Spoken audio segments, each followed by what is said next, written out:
Basahin po natin itong Luke chapter 1 verse 26 to 38. Meron po dito sa screen. Pwede nyo rin buksan yung Bible nyo. Lucas, kabanatang 1, talatang 26 hanggang 38. Ganito pong sinasabi ng salita ng Panginoon. Sabay-sabay nating basahin. Ready? Go!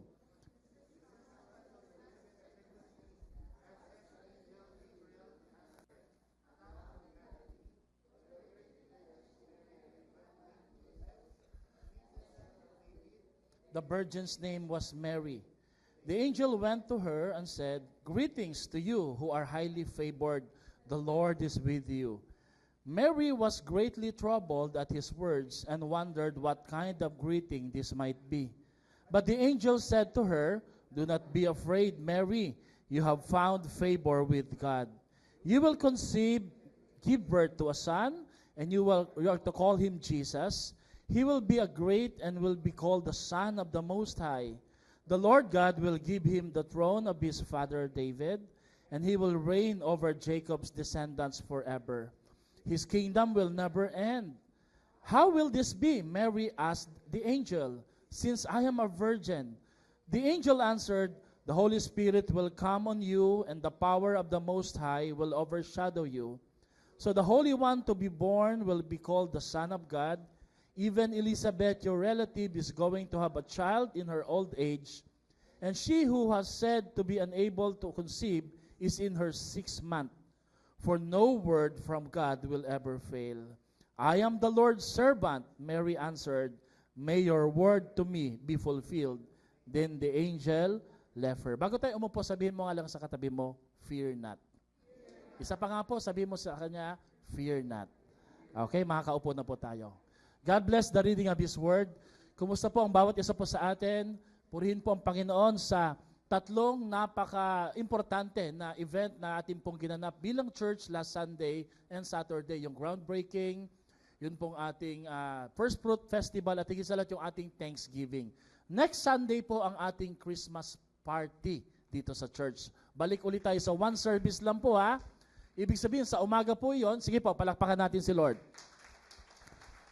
Ibig sabihin po noon ay tayo po ay magdadala ng potluck ulit, ng baon na dadagdagan natin. And then, kung kayo po ay may desire na magdala ng pang-door prize, kasi po habang tayo po ay magsa-celebrate ng ating Christmas program after the worship service, tayo po ay magkakaroon ng door prizes. Ibig sabihin po lahat ng nandito a-attend ay mabubunot at mananalo po ng mga prizes na ating pong iniipon. Nag-iipon na po tayo. Kung gusto nyo po mag-donate, whether in kind, ibig sabihin po ay gamit. Halimbawa, kung gusto nyo po mag-donate ng grocery, prutas, bigas, kotse, bahay, lupa. Hindi, biro lang po. No? O di kaya naman po ay cash, ay tatanggapin po natin yan. Kahit ano po, ay ilalagay natin at check po na magiging masaya po iyon. No? Amen? At of course, yung mga bata po, pag-pray po natin na sila rin po ay makatanggap din po ng regalo. Okay. Ang ating pong sambang gabi naman, anong araw po yung sambang gabi natin? Wednesday and Thursday. Naku, abangan po natin yan dahil, syempre po, sa gabi po yan dahil sambang gabi. Tayo po ay magsisimula ng alas 7 ng gabi. No? Pagkatapos po ng sambang gabi, meron tayong mga kape dyan, pandesal. Pag-pray po natin na maimbitahan po natin yung mga kasama natin makarating. Alam ko po, sunod-sunod na po ngayon yung mga Christmas party, no? Tanungin mo nga yung katabi mo, sabi mo, ilang Christmas party na ba napuntahan mo, no? Ilang pila na ba? Ilan na po ba ang ating napamaskuhan, no? Sunod-sunod na, no? Pero I hope na madaluhan pa rin po natin at makadalo ang ating mga mahal sa buhay para dito, no? Okay. Tanungin mo nga yung katabi mo, nakabili ka na ba ng regalo, pang-exchange gift, no? O magre-recycle ka lang? Ang ating pong series ay Fear Not, huwag matakot. Sa unang pong pagpapahayag ng salita ng Panginoon, ipinaliwanag po natin kung bakit hindi tayo dapat matakot dahil kasama po natin ang presensya ng Panginoon. Pinag-aralan din po natin na ang isang kapahayagan ng walang pagkatakot ay ang pagiging matapang. Last Sunday po iyan. Of course, yung resulta din po ng kawalang takot o kabalisahan ay kagalakan last Wednesday. Ngayon naman pong umaga na to, pag-aaralan natin, fear not, only obey. Alam nyo po, Ang pagsunod sa Diyos ay napakahalaga. At ninanais po natin, maging ang ating mga magulang, na tayo po mga anak ay maging masunurin. Subalit, ang isang pwedeng maging hadlang para tayo ay makasunod sa Diyos ay yung pagkatakot at pagkabalisa. Kaya naman po ngayong umaga na ito, nais ng Diyos na paalalahanan po tayo na huwag tayong matakot, basta sumunod lang po tayo sa ating Panginoon.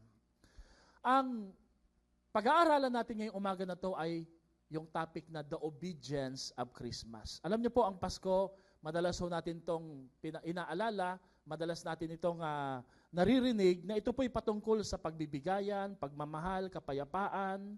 Pero the first Christmas is also a story of human obedience. Ito po ay kwento ng pagsunod ng mga piling individual at lalong-lalo na po yung pagsunod ng ating Panginoong Hesus sa kanyang Ama doon sa langit.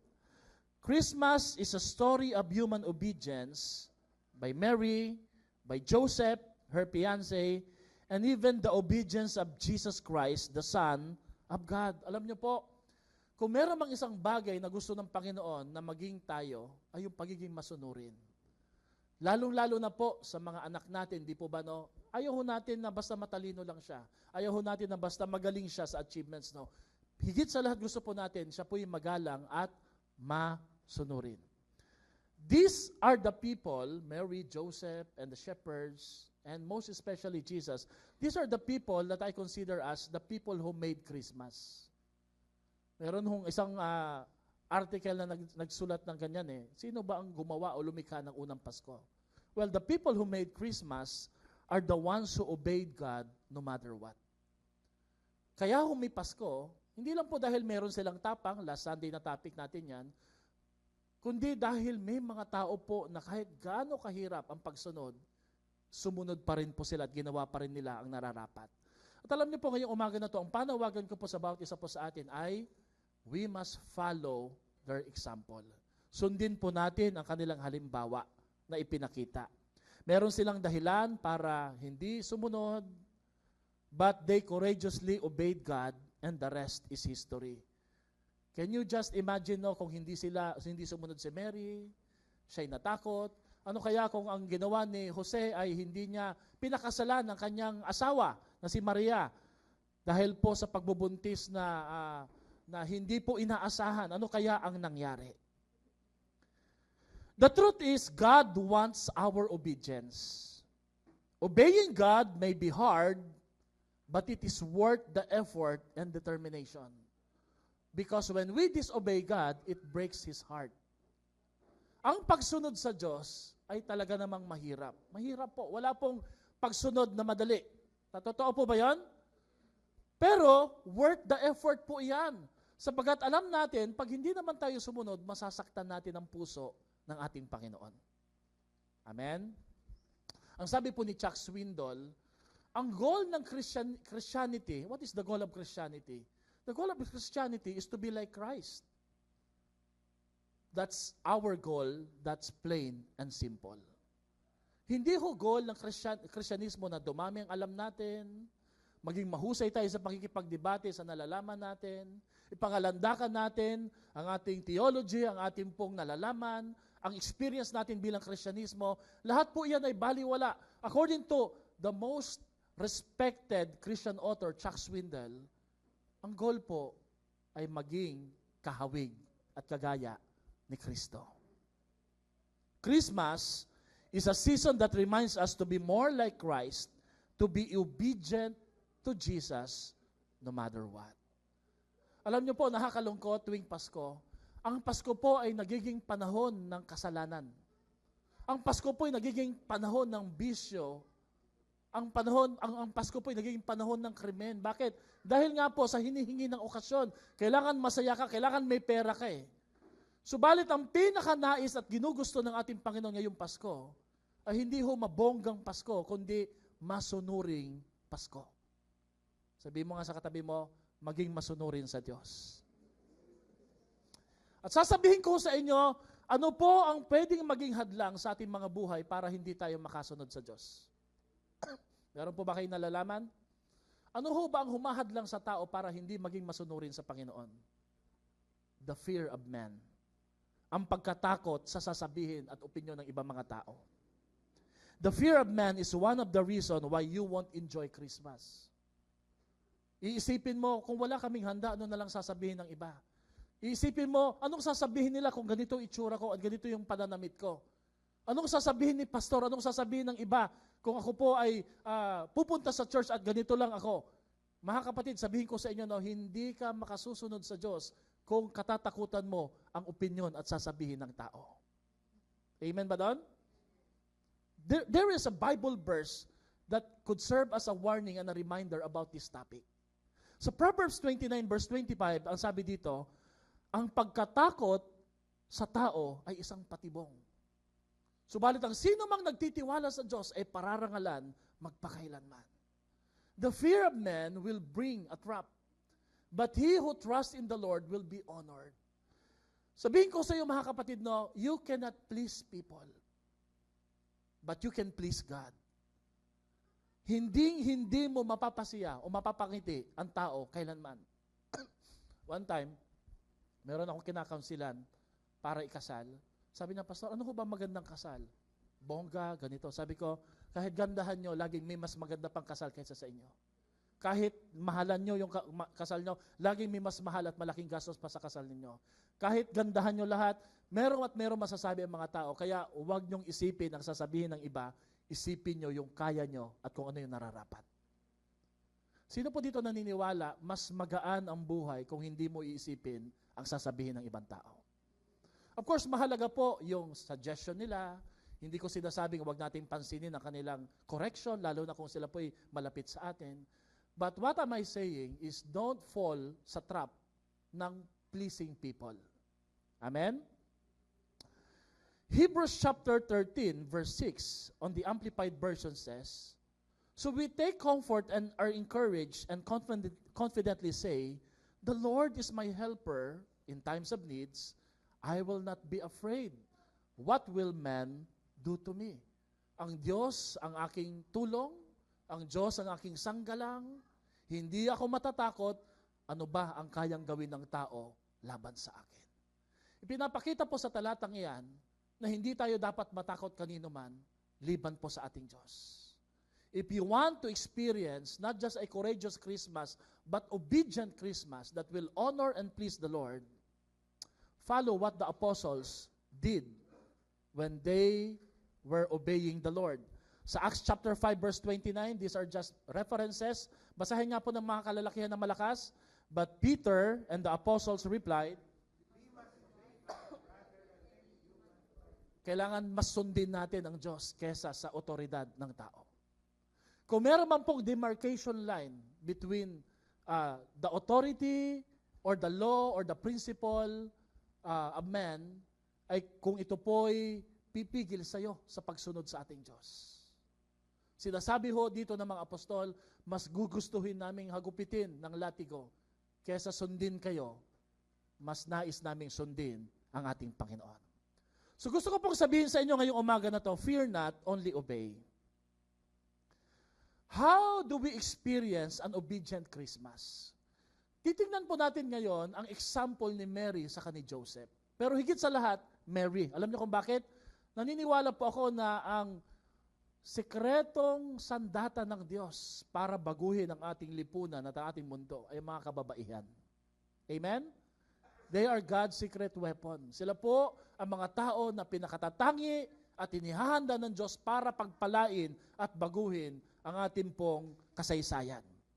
So we're going to look at the example of Mary and Joseph, how they obeyed the Lord sa kabila po ng mga hamon na kinakaharap nila sa kanilang buhay. Number 1, bibilisan lamang po natin ito. Number 1, obedience, according to Mary and Joseph, is believing and saying yes to God's plan.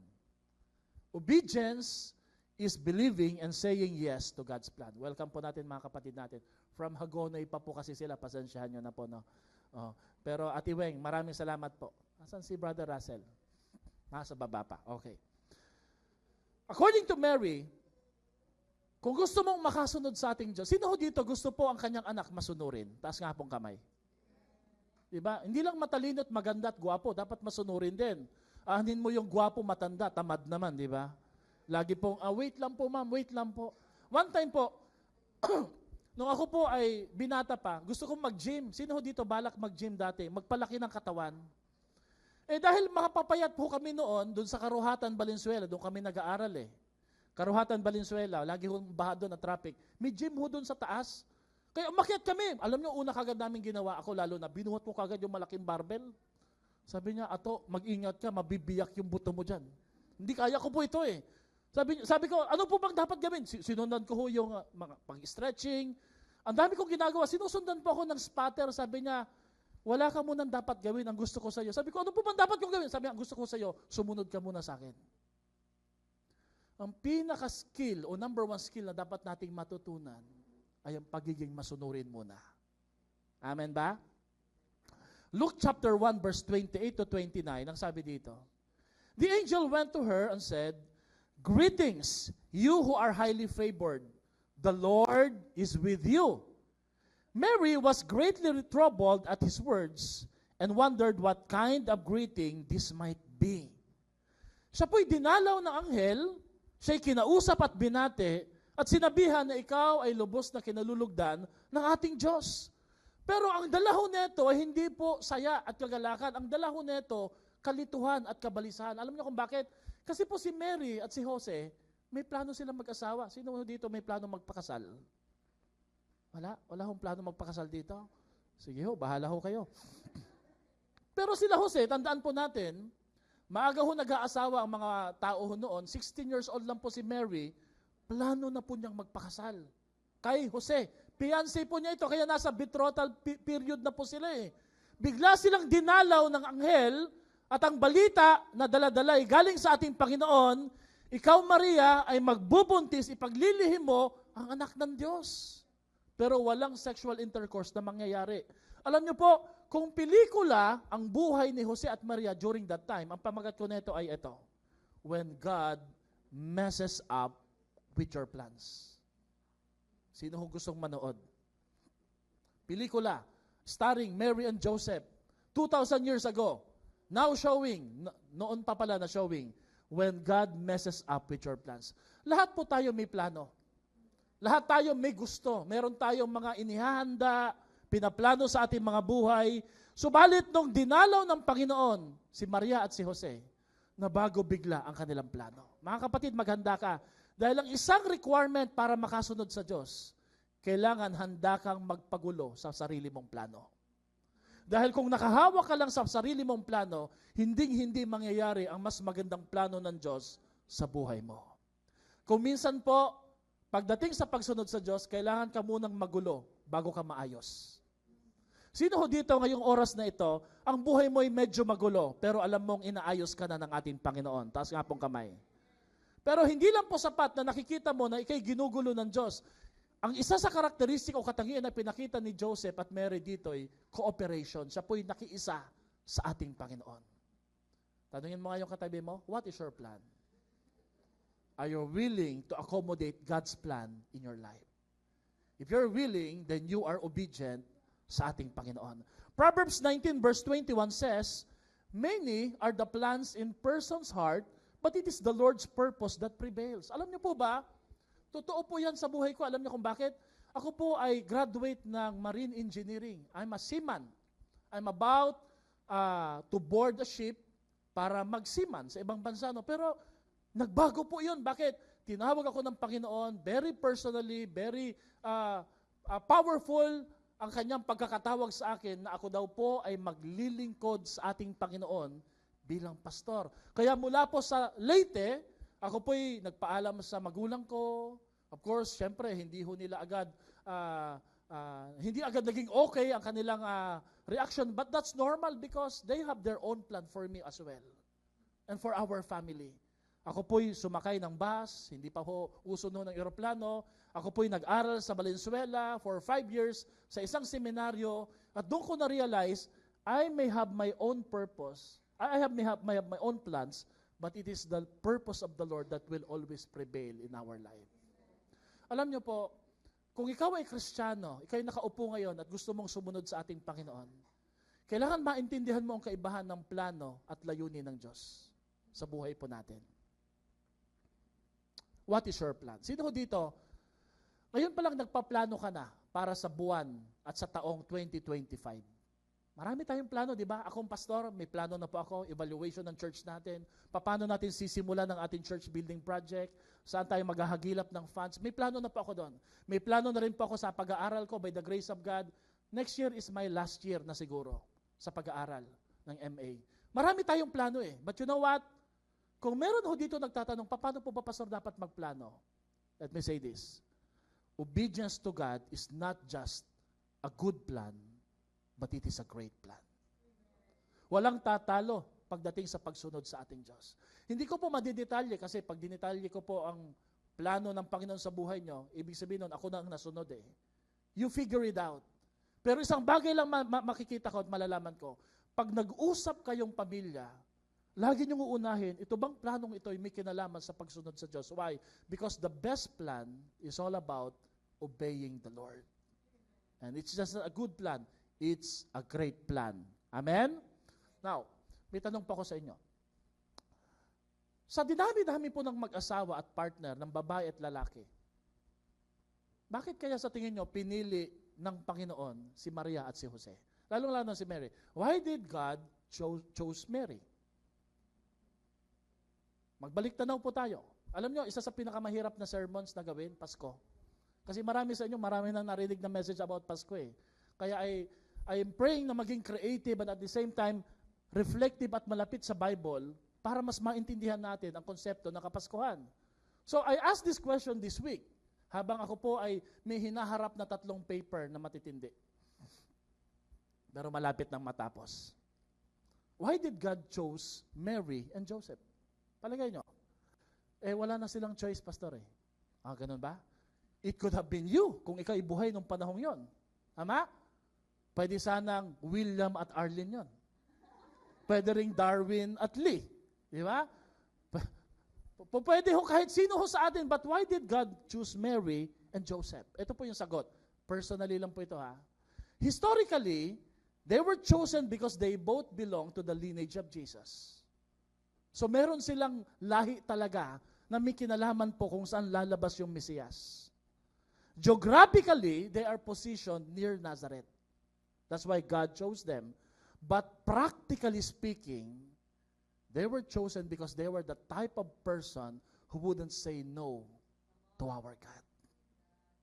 Alam ng Diyos ang mga tao na sa simulat sa pulpa lang, sumusunod na sa ating Panginoon. Alam niyo po, may magandang tanong ako sa inyo dito eh. Pag tinitingnan ka ba ni Lord ngayong Pasko, palagay mo, meron bang pag-aalinlangan ng Panginoon sa iyo o siya'y talagang tiyak na ikay magiging masunurin at susunod ka sa Kanya, anuman ang pwedeng mangyari sa buhay mo? Amen? Palakpakan nga po natin ang ating Panginoon.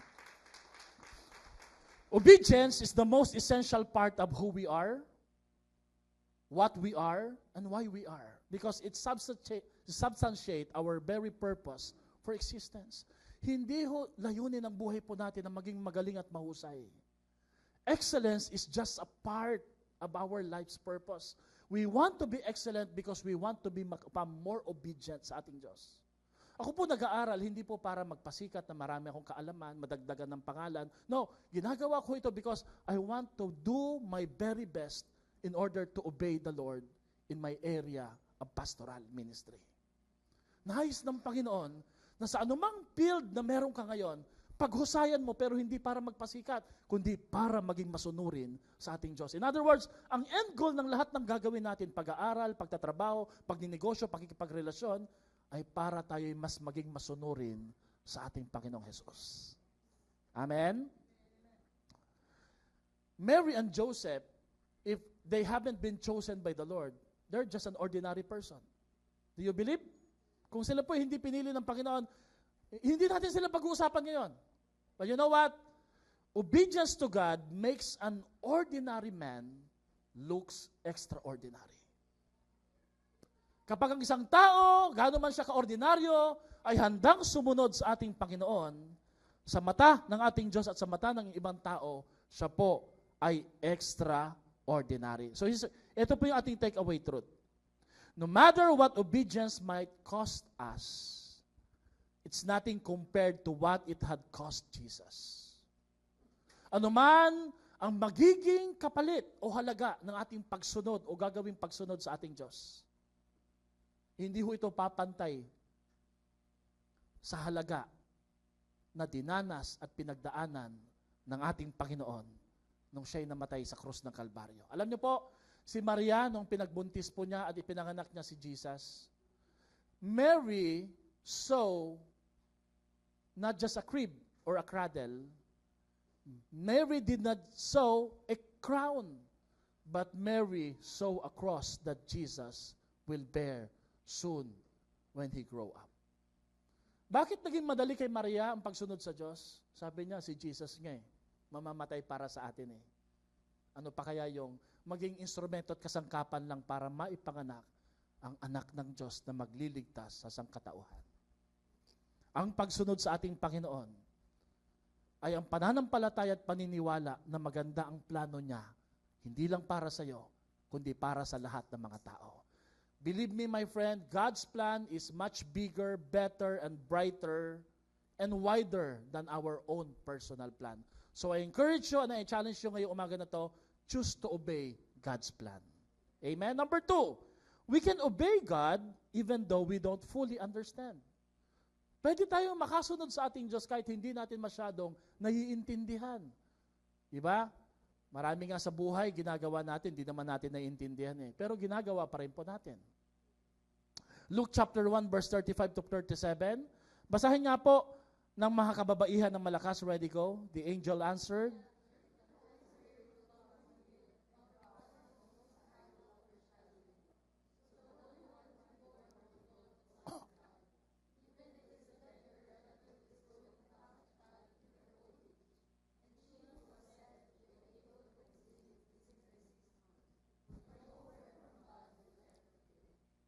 ano pong ibig sabihin doon sa binasa natin? Ito po yun eh. Sino sa inyo ngayong umaga na to ang nagsabi na minsan, alam nyo, kung maintindihan ko lang yung plano ni Lord, palagay ko mas magiging madali sa akin ang pagsunod sa Diyos. Sino ho dito, minsan sinabi mo, kung alam ko lang kung anong ibig sabihin ni Lord, ba't niya pinagagawa ito, palagay ko mas susundin ko siya. Meron ho ba dito? Meron sigurado. But let me tell you this, mga kapatid, hindi garantiya na naintindihan mo ang pinagagawa ng Diyos kung ito'y susundin mo pa rin. Baka nga pag nalaman mo kung anong dahilan, hindi ka susunod. Tama? Maraming tao nagsasabi, kung maintindihan ko lang, Lord, kung ipapaliwanag mo lang, o ito, pinaliwanag ko na, gagawin mo ba?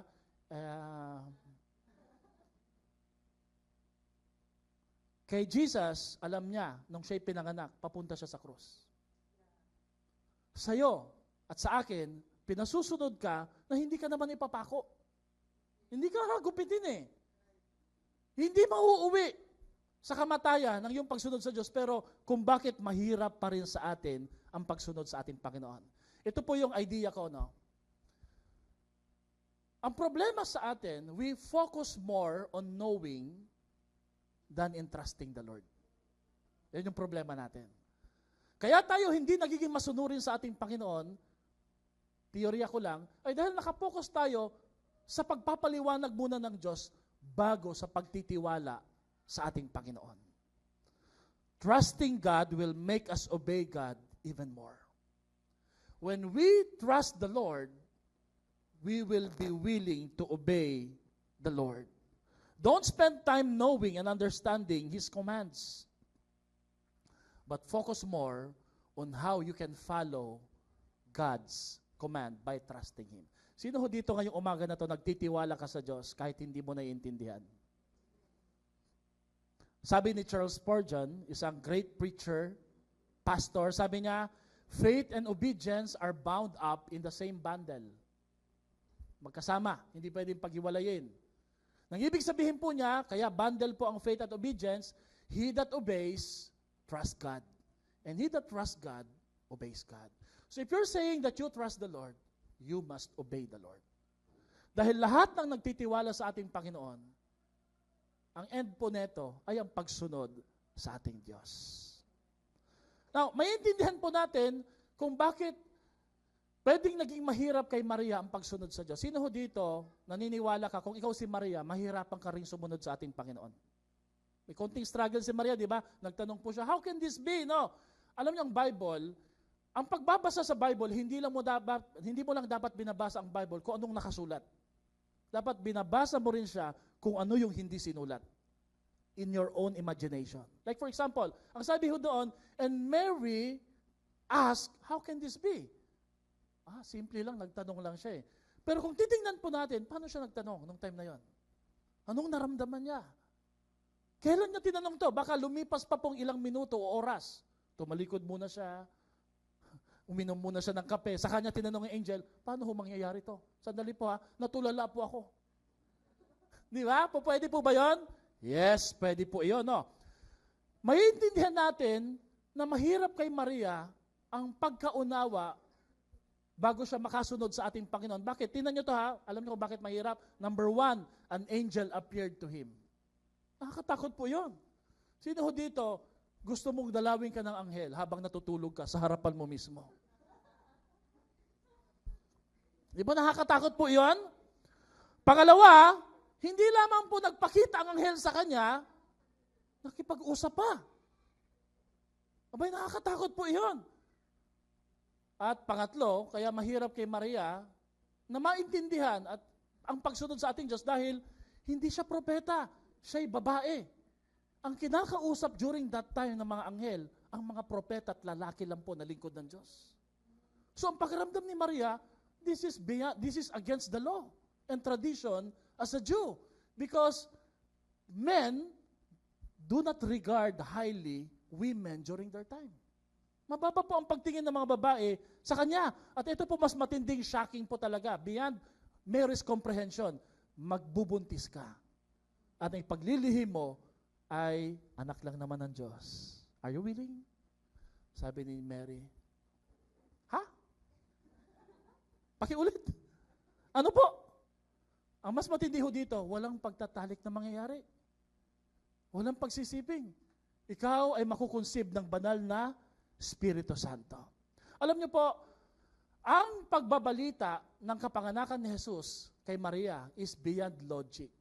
That's why Mary used her sixth sense. Alam niyo, may senses tayo, di ba? Sense of hearing, seeing, ano pa ba? Smelling, ano pa ba? Tayo, di ba, kahit walang seeing, di ba, kaya nating pintahin kung 1,000 ba to o 500. Tama? Sense of touching lang, Ate Tess, di ba? Magaling na kagad, no? Pero, pag walang kakapain, anong kailangan mong gamitin na sense? You use your sixth sense. The sixth sense is our faith.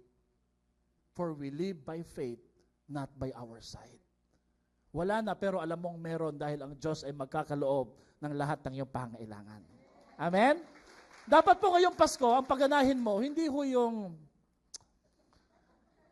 pang-apat na sense natin, di ba? Yung nakikita, doon tayo nagtitiwala Mali Kaya pansinin niyo po lahat ng pinagkakatiwalaan natin, tinatanggal ni Lord. Yung kinakapa natin, kapaka-paka sa boyfriend mo, girlfriend mo, asawa mo, wala na pala siya. Ayun na, nag-shopping na. Tinatanggal talaga ng Panginoon para ipakita at gamitin mo ang pang-anim na sense mo. Ano yon? Ang pananampalataya. Hindi nakikita ng iba, pero ang sabi ng Panginoon, magtiwala ka, may gagawin ako sa inyong kamangha-mangha ngayong Pasko. Luke chapter 1 verse 37 says, for no word from God will ever fail. Ang gandang pangako ng ating Panginoon. No? Sabagat walang isa na salita ng ating Panginoon napapalya at ito'y tiyak na mangyayari. Now, I want you to personalize this promise. No? Ano man po ang iyong nararamdaman ngayong umaga na to, gaano man ang iyong pakiramdam na ikay pinabayaan, kinalimutan, iniwanan, lagi mong tatandaan na ang pangako ng Diyos sa iyo, hindi papalya, hindi mabibigo. Ito'y mangyayari, matutupad sa tamang kapanahunan ng ating Panginoon. Amen? Mangyayari po ito. Ang sabi ni Stuart Chase, for those who believe, no fruit is necessary. But for those who don't believe, no fruit is possible. Sa mga nagtitiwala sa ating Diyos, hindi na kailangan ng paliwanag pa. Bakit po? Subalit sa hindi naniniwala, kahit anong pagpapakita mo ng ebidensya, hindi na posible para sa kanila yon. Now, let me use this illustration. No? Ginamit ko to last Wednesday kung kayo nanood, pero kung hindi man, ulitin ko po. No? I have a classmate in ATS. Business woman po siya. Nagbabuy and sell po sila ng mga sasakyan. And she's a very good follower ng ating Panginoon. Nabalitaan ko po na siya nasa Coron, Palawan. Alam niyo po, sa Coron, Palawan, ang ganda ho pala doon. Sabi niya, Albert, alam niyo ba na nag-free diving kami ng daughter ko ngayon? Magkagrupo ho kami. Sabi ko, nag-i-enjoy. Ang galing niyo po pala. Ang husay. Sabi niya, but you know what, Pastor Albert, sabi niya, ano po ba ang account ng church niyo? Hindi natin siya member, taga Cavite po sila. Sabi ko, bakit po? I want to donate sa church building project niyo. Sabi ko, talaga po? Sige po. Pagka ganun po kagad, ang bilis kagad, nandun na kagad yung account ng GCash. Magre-reply pa lang siya, ko, ano po ba? Ano na kagad yung GCash account?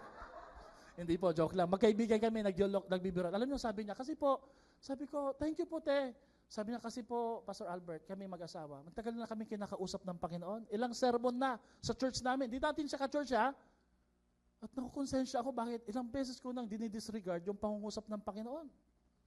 In every preaching. Kaya ngayon, hindi namin ma-enjoy yung swimming. Hanggat di namin na ibibigay ito para sa church. At ang sabi po niya sa akin, ito kung sabi niya, very exact na sinabi niya, sabi niya, how can the Lord give you a fresh revelation if you have ignored the last one that He gave you? Lagi tayo nagpipray, Lord, mangusap ka. Kausapin mo ako sa sitwasyon ko ngayon. Sabi ni Lord, di mo nga pinansin yung pangungusap ko sa iyo kahapon, sa nagdaang araw. Paano tayo bibigyan ng Panginoon ng bagong pagpapala kung ang nakaraang pagsunod hindi pa natin nagagawa? Ako po naniniwala pag nagawa po natin na tumalima at sundin talaga ang salita ng Panginoon. Hindi lang po sa larangan ng pagbibigay. Ako naniniwala na ang kagalakan at pagpapalay dadaloy sa ating pamilya sa pangalan ng ating Panginoon. Palakpakan natin ang ating Diyos. Si Penelope Hilton Barber, habang pinag-aaralan ko to, sabi niya, if you are having difficulty discovering the aspect of God's will, ano po bang kalooban ng Diyos? How can we know the will of God? Sabi niya, isa lang po ang sekreto dyan, be faithful in fulfilling the obvious aspect of God's will. Ano po ba yung obvious? Sumunod. Gusto mo malaman kailan darating si Lord? Huwag mong alamin yon. Alamin mo kung anong dapat mong gawin ngayon habang hindi pa dumarating ang ating Panginoon. We are so fond of knowing the will of God when the obvious will of God for you today and for us today is to obey.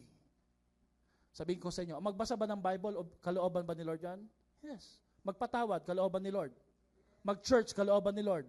Mag-pray, kalooban ba ni Lord? Magkaloob, kalooban ba ni Lord? Lahat ng mga bagay na alam na natin, kung minsan doon po tayo nahihirapan. Obedience, sabi ni Charles Stanley, if I win, I win. And if I lose, I win pa rin. Because my responsibility is to be obedient to God and trust Him with the consequences. Grabe, no?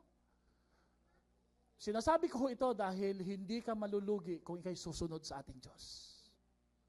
Kung ikaw ay hindi matatakot sa opinion at sasabihin ng ibang mga tao. Obedience is not just about enjoying the crown, it is also enduring the cross of following Him. Mahirap, pero it's worth it. Sino ho dito handa pong pasanin ang krus ng ating Panginoon para makasunod sa Kanya? Number 3, obedience becomes easy when we realize we are all God's servant.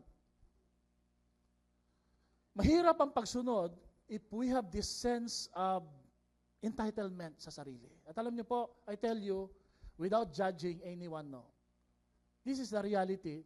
Simula pong nauso yung social media, lahat tayo dito, merong feeling entitled. Dati po, okay lang po na nag-aantay tayo, pero pagka na-late lang ng konti yung waiter, hindi tayo binigyan kagad ng sukli, nagagalit na tayo. Tama? Naiinis kagad tayo. Pag tayo po yung nagdadrive ng motor o kotse, masingitan lang tayo ng konti. Ano? Ha? Nagasgas mo, ha? Bibiroan niya kami ni Pastore. Bakit kaya pag ang sasakyan mo malaki, maganda, may nakalagay pa na tatak, nag-ilaw-ilaw, halimbawa nakalagay, hindi pa ako nang babasa, halimbawa, Land Cruiser, may ilaw na. Sabi, wala pa akong nakitang ilaw na nilagay dun sa kolong-kolong. Dahil Land Cruiser, lalagyan na ano. Gusto ko rin po magka-Land Cruiser. Gusto niyo magka-Land Cruiser na? Ang sinasabi ko lang po, Land Cruiser, Pajero, Fortuner, car mature or bike, Parehong may karapatan yan. Huwag nating sisiraan, huwag nating mamaliitin. Amen? Amen po ba doon? Alam niyo po, kailangan nating mag-isip uli na tayo po'y lingkod ng Diyos. You may be a supervisor sa labas. You may be a manager. Mataas ang katungkulan mo. Pero pagdating dito sa simbahan at sa harapan ng ating Panginoon, lahat tayo'y abang lingkod at alipin lang ng ating Panginoon. Tingnan niyo po itong verse. Luke 1:38 says, Mary answered, I am the Lord's servant.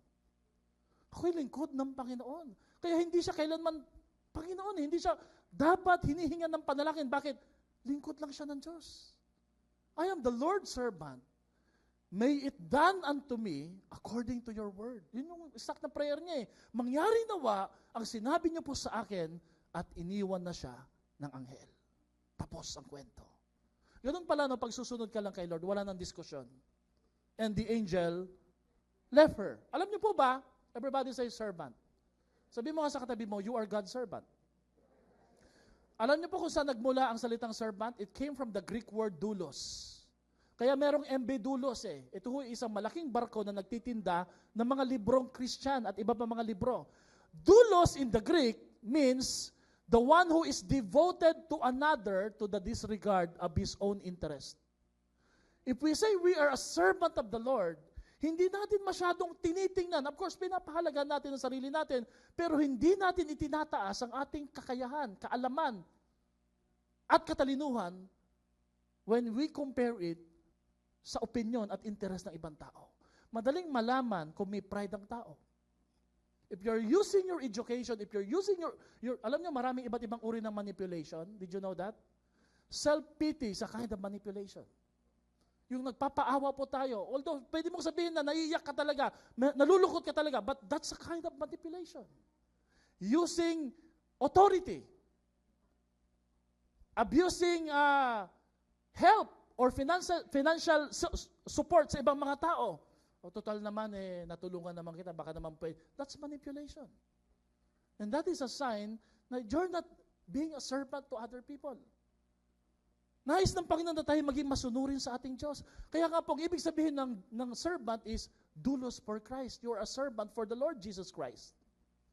Ang isa pang definition ng servant, a bondman, a slave, one who gives himself up to another's will, those whose service is used by Christ in extending and advancing His cause among men. Alam niyo po ba na ang mga servants, walang karapatan sa sarili nila? Kaya ito ho yung naramdaman ni Maria. Sabi niya, ano naman ang magagawa ko kung hinihingi ng Diyos na ako'y maging kasangkapan at instrumento niya? Ako'y handa. Be it done unto me according to your word. Alam niyo po, kaya mahirap sa atin ang pagsunod. Feeling po natin entitled tayo. Bakit ko po nasabi yan? Pag hindi lang tayo sagutin ng Panginoon sa prayer natin, nagagalit na tayo, naiinis na tayo, Lord, ba't di mo binigay ito? Ang Diyos, hindi po niya responsibilidad, hindi niya obligasyon na tugunin ang ating pangailangan. Because in the first and foremost pa lang, we are His servants. Pag naging malinaw po yan, of course, God wants to bless us eh. Pero ang una pong posisyon na dapat pumasok sa ating mga puso, by the way, have a servant's heart. Everybody say servant's heart. Not a servant mindset. Because servant mindset is self-pity. Ako'y kawawa. Ama? Yun yung mindset ng panganay na kapatid ng prodigal son. Ako'y nandito lang. Pinabayaan mo ako eh. Ang dapat ho na meron tayo, pusong naglilingkod. Hindi naglilingkod, servant mindset na kawawa ka lagi. Amen? Madaling malaman if you have a servant mindset, servant heart, you're willing to assist people in their inconvenience sa kanilang mga buhay. Sino ho dito nakapag-waiter na minsan sa buong buhay niya? Ako po, nakapag-waiter na. Naging part ng catering para makapag-aral sa Karigara. Alam niyo ba ang waiter? Ano po ginagawa ng waiter? Hindi, bago siya mag-serve, mag-wait muna siya. Kaya nga waiter siya di ba? Hindi siya magsiserve lang na magsiserve. Hindi ko in-order yan di ba? Mag-wait muna siya sa sasabihin na mag-order. Amen? So, ang waiter, nag-aantay. Nakapokus sa kanyang customer at aalamin niya, ano bang sasabihin nito? Gagawin ko. When we say we are God's servant, we wait on the Lord and we do what He says to us. Alam niyo ang original Greek word ng obedience? To hear. Ang makinig. That's why, hindi makasusunod ang isang tao pag hindi marunong makinig sa Diyos. Because you only obey what you hear. That's a waiter. Ang sabi po ni C.S. Lewis, author po ng The Chronicles of Narnia, ang sabi po niya, I was born not to be free. I was born to adore God and obey. Amen? I was born to obey God and to obey. Oswald Chambers said, we learn more by 5 minutes of obedience than by 10 years of study. Mas natututo tayo sa 5 minutong pagsunod na walang tanong-tanong muna kesa sa 10 taon ng pag-aaral. Obedience is better than 100 sermons. Alam niyo kung bakit? When an angel appeared to Mary, Mary was introduced to a theology and its branches. Christology, soteriology, ecclesiology, and eschatology. Nung kinaharap po ng Panginoon, nung kinaharap po ni Maria ang anghel, pinaliwanag po ng anghel sa kanya. In a way, what I'm telling you, Mary, is theology of God. But you know what? Ang response ni Mary ay hindi pagmamayabang. Ang response po niya, I will gladly obey. Our theology and our study in the Bible should always result to obedience. Transformative life. Kasi pag ang buhay natin di nagbabago, ang theology natin papasok sa ulo. Our way of living should be affected by the way of our believing. Kung anong pinaniniwalaan natin, yun yung magdidikta ng kilos natin sa buhay. You are more loving. Why? Because you have been exposed to teaching of love. Amen? You are more obedient because you were exposed through the teaching of Jesus that you must be obedient even to the point of suffering. Tapusin na po natin to. Pang-apat at panghuli. Never underestimate the power and the blessings of obedience. Huwag nating ano ba Tagalog yung underestimate? Maliitin ang kayang gawin ng pagsunod. Now, kung may katabi kayong anak ngayon, I'd like to make this personal. Huwag sana ma-offend ang mga bata. No? Hawakan nyo yung kamay, sabihin nyo sa kanya, pagpapalain ka ng Diyos pag magiging masunurin ka sa Kanya. Naniniwala po ba kayo doon? Na ang batang masunurin, hindi lang matalino, ibibless ng Diyos. Ano ang sign na ang isang bata ay masunurin? Pastor, magalang kay teacher, principal. Natural, teacher niya yun, nagpapalakas siya eh. Tama? Ay, masunurin sa ninong niya. Siyempre, Pasko eh. Ang pinakamataas na pagsunod, naka-reserve dapat lagi sa magulang natin. Na lagi natin kasama at nakikita, hindi yung teacher na minsan lang natin nakakasama. So let me ask this question. How are you obeying your parents at home? Ayan na, patay na tayo dyan. Sino ho dito laging dinidisminorya pag pinaghuhugas ng pinggan? Pastor, wait lang po, masakit ang tiyan ko. May dysmenorrhea. Huy, lalaki ka. Sino ho dito naniniwala mahalaga ang pagsunod sa magulang at sa tahanan bago ang pagsunod sa labas ng bahay? Palakpakan nga po natin ang mga batang masunurin. Why did God choose Mary? Ulitin natin yung tanong. Bakit uli pinili ng Panginoon si Maria? According to David Jeremiah, isa sa favorite pastor ni Pastora Ice. Tito niya to eh. Mary was favored by God for a task that would finally allow each of us to be favored. Alam mo ba dahil kabilis ngayon? Dahil sa pagsunod ni Maria. God sent the ultimate Christmas gift not just to Mary, but to all of us. It was Mary who delivered the package. Who's that package? It's Jesus. It's Jesus. Kung hindi sumunod si Maria, walang kaligtasan. Hindi natin alam kung anong pamamaraan pang gagawin ng Panginoon, pero it was the unique, the best way, the best expressions of God's love, the best gift from heaven para ibigay ang bugtong na anak para sa atin.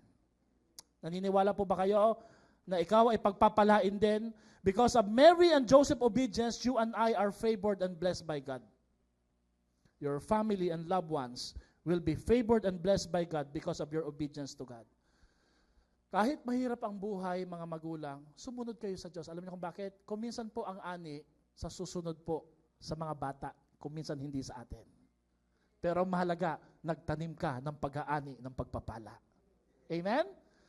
Sino ho dito magsasaka? Ilang buwan bago umani? Pagkatanim po ba, bukas meron na kagad? Baka ibang palayan ang pinupuntahan mo. Babarilin ka nun, di ba? 6 na buwan ata, tama? 3 to 4 months. Hindi ako marunong 3 to 4 months. Take away truth. Basahin natin ng malakas. Ready, go. Obedience brings success, but exact obedience, gusto kong i-emphasize yung salitang exact, kasi pwede tayong sumunod na hindi exact. Partial. Obedience brings success. Alam mo, sumunod kasi yan. Pero yung the best blessing nangyayari if you do the exact obedience. Because, why am I saying this, Pastor? Pastor, parang masyado yan parang masyadong slaving yata yung sinasabi. No, this is how Jesus obeyed. Kaya nga ginawa ni Jesus hindi na para gawin natin. No. We ought to do what Jesus did because God wants us to become more like Christ. Kung susundin natin partial obedience lang, we're not becoming more like Jesus Christ. We want to become like Christ Jesus. Gaano kahalaga ang pagsunod? Naniniwala po ba kayo, importante ang pagsunod hindi lang sa pamilya, pati sa ating bansa? Do you believe that? You know, our problem is, magulo politika ngayon, di ba? Ano ka ba? Pula, yellow, red, blue? Okay, let me say this. Alam nyo, kaya tayo magulo? Dahil pinipili natin yung deserve natin. Wala akong pinipoint. I'm respecting the government, but what am I saying is the example that happened in Germany. Dito po, mamamangha kayo sa pagsunod po ng babaeng ito. Si Chancellor Angela Merkel stepped down to become the head of Germany in the year 2021. Kilala niyo po ba to? Hindi sikat pag babae, no? Pero grabe pong ginawa ng babaeng ito. Nung siya'y bumaba sa kanyang mahigit 16 to 18 years na pamumuno sa Germany, kung saan ito po'y naging pagpapala at namayagpag sa Europa, siya po'y pinalakpakan ng walang humpay at walang tigil. Hindi lang po doon po sa pinakamalakanyang nila, White House nila, kundi lahat ng tao sa labas ng bahay nila sa Germany, sa balcony, nagpalakpakan for 6 minutes standing ovation. Alam niyo kung bakit mahalaga to? Hindi pa natin nagagawa yan kay Lord. 6 minutes, walang tigil. Yung pupula na yung kamay mo, kakapalakpak. Bakit? Kasi po, the Germans elected her to lead, and she lead 20 million Germans for 18 years with competence, skills, dedication, and sincerity. I encourage you to search her mamaya sa Google. Alam niyo po, during her presidency, hindi siya nagsalita ng bastos, hindi siya nanakit ng tao, she did not utter nonsense statement. She did not appear in the alleys of Berlin to be photographed. Hindi siya kagaya ng ibang politiko na kailangan nandun lagi yung mukha. She was dubbed as the lady of the world. And she is equivalent to 6 million men, so they say. Mas katumbas pa niya ang 6 million na kalalakihan dahil sa kanyang pamumuno. During these 18 years of her leadership, no transgressions or corruptions were ever recorded or linked against her. Wala talagang korupsyon na nangyari. Wala pong aligasyon na nangyari. Hindi niya inassign ang kanyang mga kamag-anak sa gabinete, sa senado, sa mga opisina. Nepotism yan, tama? Brother Lito, nepotism. Hindi po niya ginawa yon. Nepotism is kamag-anak mo, kasama mo sa opisina, kasama mo sa She did not claim that she was the maker of glories. Hindi niya inangkin yon. She did not get millions in payment, nor did anyone cheer her performance. Pinagbabawal niya yon. She did not receive charters and pledges, mga sikretong pera. She did not fight those who preceded her. Yung mga lumalaban sa kanya, hindi po niya tinuligsa. Hindi niya tinanggalan ng pondo, hindi niya binaba. Ginalang po niya kahit yung mga taong ayaw sa kanyang pamumuno na nasa politika. When Merkel left the party leadership position in Germany, she left Germany and the German people in the best condition ever. That's why, nung siya'y bumaba at nagpaalam na, 6 na minutong palakpakan na walang humpay, hindi lang po sa loob ng White House nila, pati sa buong Germany, nagsilabasan ng mga magulang, matatanda, bata, para palakpakan po siya ng walang humpay sa loob ng 6 na minuto. Siya po ay isang chemical physicist. And he was not tempted by the passions or the lights and did not buy real estates. Wala po siyang kotseng magara, walang yate. Can you imagine? Walang private planes. And you know what? She came and hailed from East Germany. East Germany is where Hitler came from. Of all the people po na pwedeng maging komunista, maging controlling, siya dapat yon, pero hindi niya ginawa sa Germany nung siya po'y naluklok na chancellor. Kaya nga may Berlin Wall, di ba? Naghahati po sa East saka West Germany. At tinibag na po yung Berlin Wall na yon. She left Germany at the top. Her relatives did not claim or took advantage when she stopped top down. Yung iba kasi pag magbababa na, susunod na yung mga kamag-anak para mapanatili yung power nila. Hindi po ginawa yun ng mga kamag-anak niya.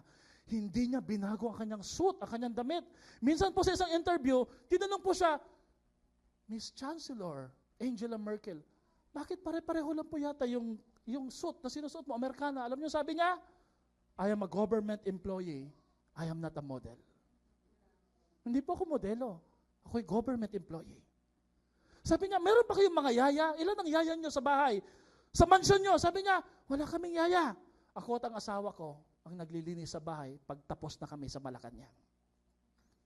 Tinanong po siya, sino naglalaba? Ikaw o ang asawa mo? Sabi niya, ako ang nag-aayos ng damit, ang asawa ko at mister ko ang naglalaba sa washing machine. At ginagawa namin ito sa gabi. Bakit? Ayaw namin makaistorbo sa mga kapitbahay namin sa tinitirhan naming apartment. Nakatira lang po siya sa apartment. She lived a normal apartment like any other citizen. She lived in an apartment before being elected Chancellor of Germany. She did not live it, and she does not own a villa. She has no servants. She has no swimming pool. She has no garden. Now, the former Chancellor of Germany, the largest economy in Europe, stooped down and retired. This is the kind of leader that our country needs. You know what? Why? Because she's a son of a pastor, a Lutheran pastor in East Germany. She had lived her faith for her Lord, Jesus Christ. She had honored the Lord. At alam niyo, sabi niya, hindi ako matatakot sa tao. Pakita nga natin yung kanyang quotation. For me personally, marriage is a man and a woman living together. Ayaw po niya sa same-sex marriage. Ang dami pong nagalit. Alam niyo, sabi niya, I might bend, but I will never break down because it's my nature as a strong woman. Hindi po siya takot sa sasabihin ng tao. Mas takot po siya sa sasabihin ng Diyos at na kanyang amang lingkod ng ating Panginoon. We need this kind of leader para baguhin po ang ating bansa, ang ating bayan, ang ating buhay. Tayo po'y tumayo para sa isang panalangin. Everybody say, fear not. Only obey. Sumunod po tayo sa ating buhay na Panginoon. You know what? Ang challenge po ngayong umaga na to ay be available for the Lord. Maging available po tayo sa ating pagsunod sa ating Diyos. Are you available? Are you willing to obey the Lord even in the midst of inconvenience, uncomfortable situation? Obedience brings success, but exact obedience brings breakthrough and favor sa buhay po natin. Lord, ang dalangin po namin ngayong umaga na to, na mas maging masunurin po kami. Mas maging matapat po kami para sa inyo. We're praying, Lord, for an obedient Christmas. Salamat sa paalala, Panginoon. How can you give us a new revelation if we have neglected the old revelation that you have talked in the past para sa amin? Pwede po ba nating itaas ang ating kamay? Kasama ang iyong pamilya, can we say this prayer, Lord, ako at aking pamilya susunod sa Diyos. Hindi matatakot sa sasabihin ng ibang tao. Ako at ang aking pamilya maglilingkod sa buhay na Panginoon. Ngayong Pasko, ipagdiriwang namin ang Kapaskuhan na may pagkalang sa kabanalan, sa katuwiran ng aming Panginoon. Mabubuhay na nagpapangiti sa aming Diyos. Kung ikaw may posisyon sa gobyerno, may posisyon sa iyong trabaho, just like Chancellor Angela Merkel, have this commitment today that you will honor the Lord sa posisyon na pinagkatiwala sa iyo. Sisimulan mo ang pagbabago sa maliit, sa pinakamababang posisyon ng gobyerno ng buhay natin. Kung ikaw ay anak, habang nakataas ang iyong kamay, sa biyaya ng Panginoon, mangako ka na mas magiging masunurin ka sa iyong magulang. Ikagalang mo, irarespeto mo, hindi mo dudungisan ang dignidad ng iyong pamilya. Gagawin mo ang nararapat alang-alang sa ating Panginoon. If we will all do that, the Lord will continue to favor and honor and bless us as a family, as a church. Lord, it is our commitment that we will always be available when you say so, Lord. Kagaya ni Mary, be it done unto us according to your word. Mangyari nawa ang nais niyo po sa buhay namin. Susunod kami sa iyo. Amen at amen. Palakpakan po natin sa Lord.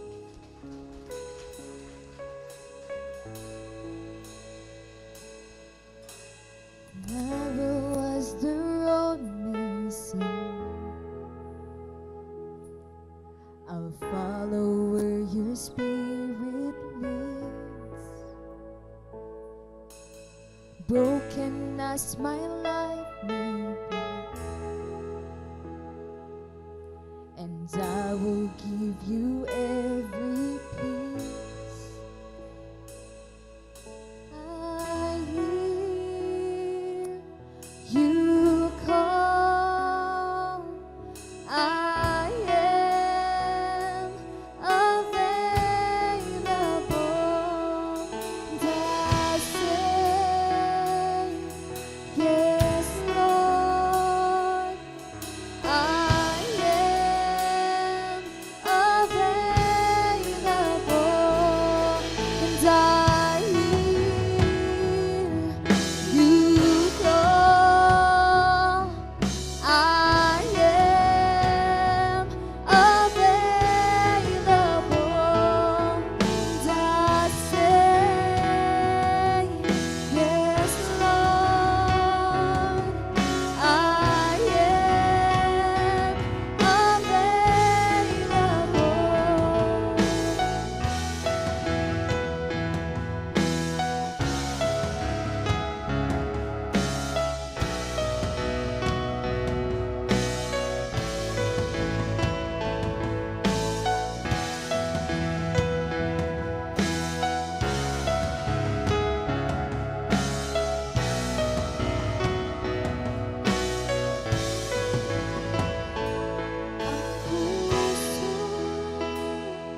buhay mo'y inialay.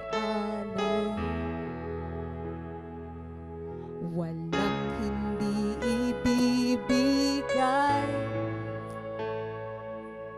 O Diyos, ako'y gamitin mo. Maghari ka sa puso ko.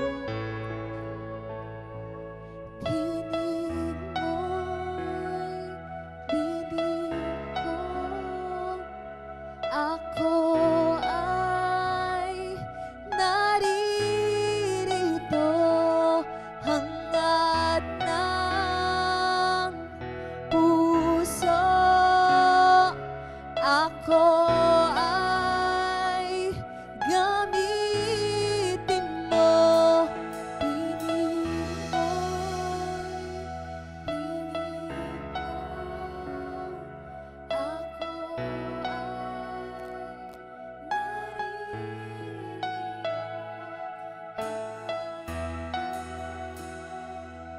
puso. Ako